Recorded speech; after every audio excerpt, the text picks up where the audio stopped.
আসসালামু আলাইকুম। কোরআনের বাংলা অর্থ হইতে পড়া হইতেছে। তৃতীয় রুকু ২১। আর যে আল্লাহর প্রতি অপবাদ আরোপ করে অথবা তার নির্দেশনাবলীকে মিথ্যা বলে তার চাইতে বড় জালেম কে? নিশ্চয়ই জালেমরা সফলকাম হবে না। ভাই, যেদিন আমি তোমাদের সবাইকে একত্রিত করব অথবা যারা শিরক করিয়াছিল তাদের বলবো, যাদের তোমরা অংশীদার বলে ধারণা করতে তারা কোথায়? ২৩। অতঃপর তাদের কোনো কৌশল থাকবে না, তবে এইটুকুই, তারা বলবে, আমাদের পালনকর্তা আল্লাহর কসম, আমরা মুশরিক ছিলাম না। ২৪। দেখো তো কীভাবে মিথ্যা বলছে নিজেদের বিপক্ষে, এবং যেসব বিষয়ে তারা আপনার প্রতি মিছামিছি আর রচনা করতো তা সবাই উধাও হয়ে গেছে। ২৫। তাদের কেউ কেউ আপনার দিকে কান লাগিয়ে থাকে, আমি তাদের অন্তরের ওপর আবরণ রেখে দিয়েছি যাতে তা না বুঝে, এবং কানে বোঝা ভরে দিয়েছি। যদি তারা সব নির্দেশন অবলম্বন করে তবুও সেগুলো বিশ্বাস করবে না। এমনকি তারা যখন আপনার কাছে ঝগড়া করতে আসে তখন কাফেররা বলে, এটি পূর্ববর্তীদের কিচ্ছা বাহিনী বৈধ নয়। ২৬। তারা এই থেকে বাধা প্রদান করে এবং এই থেকে পলায়ন করে। তারা নিজেদেরকেই ধ্বংস করছে কিংবা বুঝছে না। ২৭। আর আপনি যদি দেখেন যখন তাদের দুজকের উপর দাঁড় করানো হবে তখন তারা বলবে, কত নাই ভালো হতো যদি আমরা পুনঃপ্রেরিত হতাম, তাহলে আমরা আমাদের পালনকর্তার নির্দেশসমূহকে মিথ্যা প্রতিপন্ন করতাম না এবং আমরা বিশ্বাসীদের অন্তর্ভুক্ত হয়ে যেতাম। ২। ২৮। বরং তারা ইতিপূর্বে যা গোপন করতো তা প্রকাশ হয়ে পড়েছে। যদি তারা পুনঃপ্রেরিত হয় তবুও তাই করবে যা তাদের নিষেধ করা হইয়াছিল। নিঃসন্দেহে তারা মিথ্যাবাদী। ২৯। তারা বলে, আমাদের এই পার্থিব জীবনই জীবন, আমাদেরকে পুনরায় জীবিত হতে হবে না। ৩০। আর যদি আপনি দেখেন যখন তাদেরকে পালনকর্তার সামনে দাঁড় করানো হবে তিনি বলবেন, এটা কি বাস্তব সত্য নয়? তারা বলবে, হ্যাঁ, আমাদের পালনকর্তার কসম। তিনি বলবেন, অতএব স্বীয় কুফুরের কারণে শাস্তি আস্বাদন করো। ২। শানে নুজুল। একদা আবু সুফিয়ান, আবু জাহাল ও ওয়ালিদ, সাইরা, উতবা, উবাই ইবনে খালব ও নাজরার ইবনে হারিস কাবা শরীফে একত্রে হুজুরের কোরআন পাঠ শুনিতেছিল। নাজরার ইবনে হারিসকে কেউ জিজ্ঞাসা করল, মুহাম্মদ সাল্লাল্লাহু আলাইহি ওয়াসাল্লাম কী বলে? সে বলল, আমি জানি না কী বলে। ঠোঁট নাড়ে এবং প্রাচীন যুগে কাহিনীসমূহ পাঠ করে। তখন আবু সুফিয়ান বলল, মুহাম্মদ সাল্লাল্লাহু আলাইহি ওয়াসাল্লাম যা কিছু বলতেছে তাতে আমি কিছুমাত্র সত্য দেখতেছি না। তখন আবু জেহেল বলল, মুহাম্মদের এইসব কথা কখনো পাঠ করবে না। তখন আল্লাহ তাআলা তাদের এই সকল কথাবার্তার অসারতার দিকে ইশারা করে উল্লেখিত আয়াত নাজিল করেন। চতুর্থ রুকু ৩১। নিশ্চয় তারা ক্ষতিগ্রস্ত যারা আল্লাহর সাক্ষাৎকে মিথ্যা মনে করছে। এমনকি যখন কিয়ামত তাদের কাছে অকস্মাৎ এসে যাবে তারা বলবে, হায় আফসোস, এই ব্যাপারে আমরা কতই না ত্রুটি করে আছি। তারা স্বীয় বোঝা স্বীয় পৃষ্ঠে বহন করবে। শুনে রাখো, তারা যে বোঝা বহন করবে তা নিকৃষ্টতর বোঝা। ৩২। পার্থিব জীবন ক্রীড়া কৌতুক ব্যতীত কিছুই নয়। পরকালের আবাস পরেশগাদের জন্য শ্রেষ্ঠতর। তোমরা কি বোঝো না? ৩৩। আমার জানা আছে তাদের উক্তি আপনাদের দুঃখিত করে, অতএব তারা আপনাকে মিথ্যা প্রতিপন্ন করে না, বরং এই জালেমরা তো আল্লাহর নির্দেশাবলী অস্বীকার করে। ৩৪। আপনার পূর্ববর্তী অনেক পয়গম্বরকে মিথ্যা প্রতিপন্ন করা হইয়াছে, তারা এতে সবর করেছে। তাদের কাছে আমার সাহায্য পৌঁছা পর্যন্ত তারা নির্যাতিত হইয়াছেন। আল্লাহর বাণী কেউ পরিবর্তন করতে পারে না। আপনার কাছে পয়গম্বরদের কিছু কাহিনী পৌঁছেছে। ৩৫। আর যদি তাদের বিমুখতা আপনার পক্ষে কষ্টকর হয় তবে আপনি যদি ভূতলে কোনো সুড়ঙ্গ অথবা আকাশে কোনো সিঁড়ি অনুসন্ধান করতে সমর্থন হন অথবা তাদের কাছে কোনো একটি মুদ্রা আনতে পারেন তবে নিয়ে আসুন। আল্লাহ ইচ্ছা করলে সবাইকে সরল পথে সমবেত করতে পারবেন, অতএব তা আপনি নির্বোধদের অন্তর্ভুক্ত হবেন না।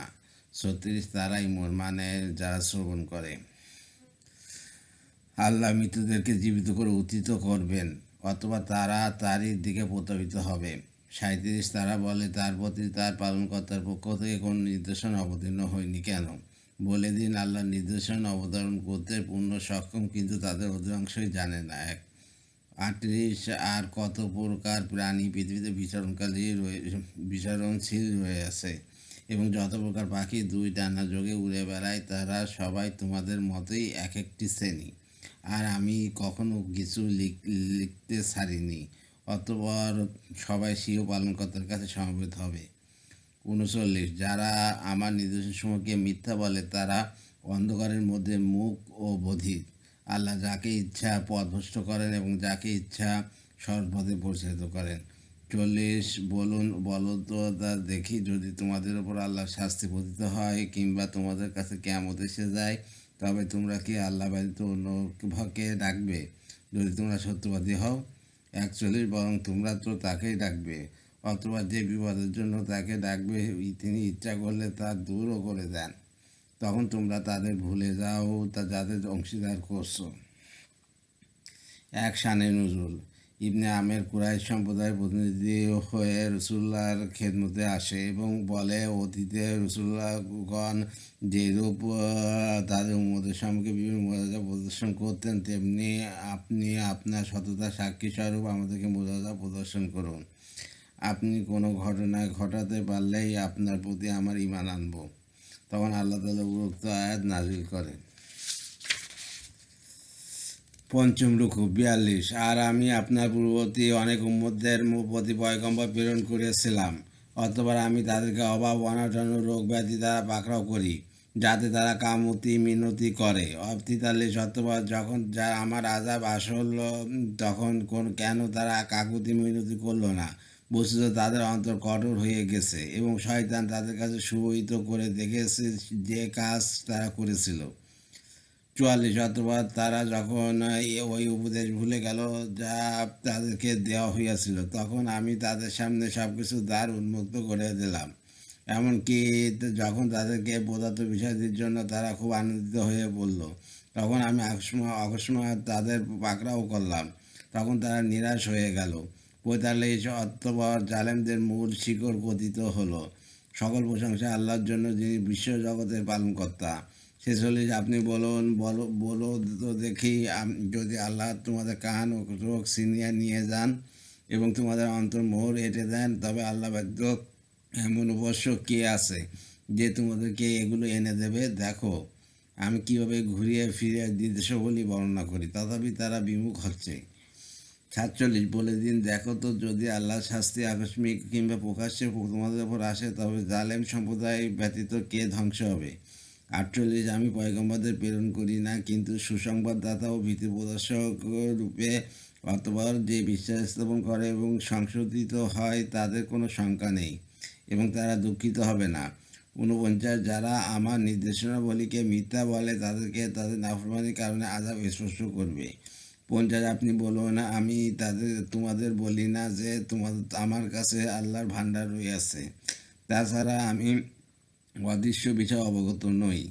আমি এমনও বলি না যে আমি ফেরেশতা, আমি তো শুধু ওই ওহী অনুসরণ করি যা আমার কাছে আসে।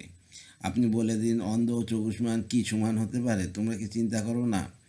ষষ্ঠ রুকু, এখনও আপনি এই কোরআন দ্বারা তাদেরকে ভয় প্রদর্শন করুন যারা আশঙ্কা করে স্বীয় পালনকর্তার কাছে এমন অবস্থায় একত্রিত হওয়ার যখন তাদের কোনো সাহায্যকারী ও সুপারিশকারী হবে না, যাতে তারা গুনাহ থেকে বেঁচে থাকে।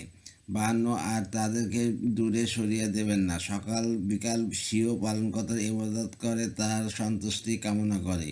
তার হিসাব বিন্দুমাত্রও আপনার দায়িত্বে নয় এবং আপনার হিসাবও তাদের দায়িত্বে নয় যে আপনি তাদের দূরে সরিয়ে দেবেন, তাহলে আপনি অবিচারকারীদের অন্তর্ভুক্ত হয়ে যাবেন।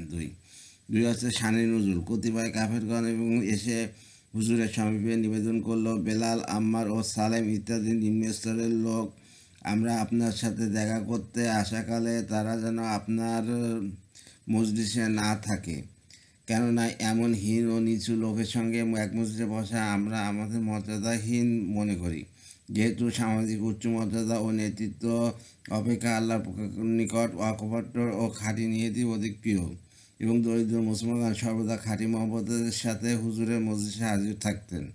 সুতরাং এই সমস্ত নেতৃত্ব কুরাইশ লোকদের কথায় অনুবাদ করতে নিষেধ করে আল্লাহ এই আয়াতটি নাজিল করেন। বহিনুল কুরআন 53 আর এইভাবে আমি কিছু লোক দ্বারা পরীক্ষায় ফেলেছি যাতে তারা বলে এদেরকে কি আমাদের সবার মধ্য থেকে আল্লাহ স্বীয় অনুগ্রহ দান করেছেন। আল্লাহ কি কৃতজ্ঞদের সম্পর্কে সুপরিজ্ঞাত নন। 54 আর যখন তারা আপনার কাছে আসবে তারা আপনার নির্দেশনায় বিশ্বাস করে তখন আপনি বলে দিন তোমাদের ওপর শান্তি বর্ষিত হোক। তোমাদের পালনকর্তা রহমত করার নিজ দায়িত্বে লিখে নিয়েছেন যে তোমাদের মধ্যে যে কেউ অজ্ঞাতবশত কোনো মন্দ কাজ করে অনন্ত এরপরে তওবা করে নেয় এবং সৎকার হয়ে যায় তবে তিনি অত্যন্ত ক্ষমাশীল ও করুণাময়। 55 আর এমনিভাবে আমি নির্দেশনসমূহ বিস্তারিত বর্ণনা করি যাতে অপরাধীদের পথ সুস্পষ্ট হয়ে ওঠে। আল্লাহ হাফেজ।